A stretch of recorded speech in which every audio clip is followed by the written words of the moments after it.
Fer, pont des Voleurs, pont de Neucourt, pont de Rosières. Être au-dessus de l'eau tout en conservant les pieds secs. Le beau privilège.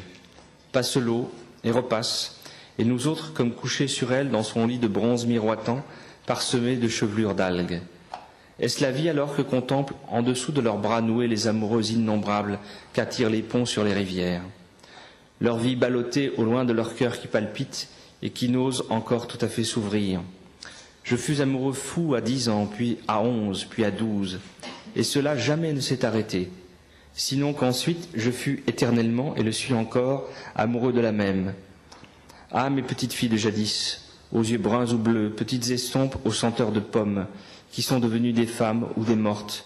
Souvenez-vous que je vous ai conduites sur les bras des canaux, tandis que ma grand-mère préparait nos goûters, et que j'avais dans ma poche les plus belles déclarations d'amour fleuries de fautes d'orthographe, sur papier quadrillé, encore violette, encre violette, et que je ne vous ai jamais faites. Bravo.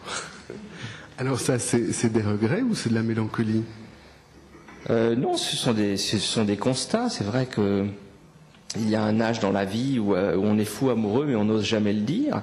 Et puis il y a un âge aussi dans la vie où on est amoureux de toutes les jeunes filles, sans trop savoir choisir lesquelles.